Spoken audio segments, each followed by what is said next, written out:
السلام علیکم. شکر الحمدلله چې مونږ ټول مسلمانان یو او په یو پاک الله مو یقین دی چې وحده لا شریک دی. قرآن پاک زمون مقدس مذهبي کتاب دی او رسول د خدای هغه اخیری نبی دی او د هغه نه پس به بل نبی نه راځي. دا د هر مسلمان عقیده ده او یقین دی. بیا نن ورځ 7 سپتمبر چې دی یو ډیر تاریخي ورځ ده. د نن نه 50 کاله مخکې په 7 سپتمبر 1974 کې په قومي اسمبلی نه یو قرارداد پاس شوی، یو قانون پاس شوی چې په هغې کې قادیانان غیر مسلمه ډیکلیر کړي چې دا کافران دي. خو زه درته نن لږ پس منظر وایم چې دا فتنه شروع شوې کله وه. د نبوت دعوه کوونکي چې کوم دی غلام احمد قادیانی دی په 13 جنوري 1835 کې پیدا شوی په هندوستان کې او دی بیا مړ شوی په 26 مئی 1908 کې. په 1888 کې دا یو مذهبي کورنۍ نه سره تعلق و، کتابونه به هم ډېر لیکل، خو په 1888 کې د اعلان وکړو چې زه نبی یم او ماته نعوذ بالله او ماته دعوت راکړی چې ته لاړ شه، خلکو ته دعوت ورکړو چې ته خلک زما په لاس بیت وکړي او ماته حکم شوی دی چې زه د یو جومات جوړ کړم خپل. نو بیا په 23 مارچ 1889 کې په لودیانا کې د جماعت احمدیه بنیاد د کېښودو.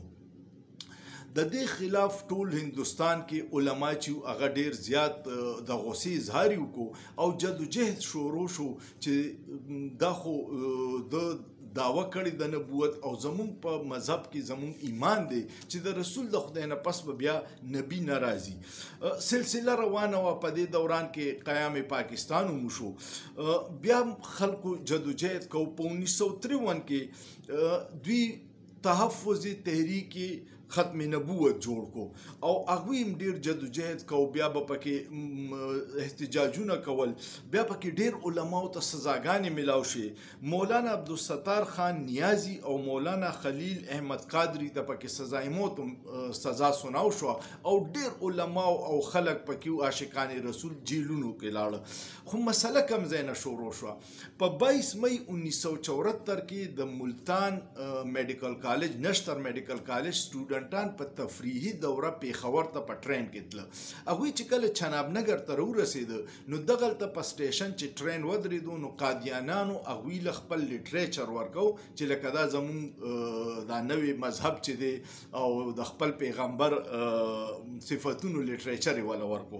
هغه لیټریچر هغې طالب علمانو اغستو نه انکار وکړو او په سټیشن یې چغې ووالې، نارې ووالې چې ختم نبوت زنده باد او ختم نبوت زنده باد ډېرې نارې ووالې. دوی ټرین روان شو. بیا دا ټرین چې کله واپس د دوی دوره ختمه شوه او په 29 مئی باندې دا ټرین بیا چناب نګر ته راورسېدو نو هلته کې وله 1000 قادیانان مسلح راغلي او په طالب علمانو باندې ډېر تشدد وکړو.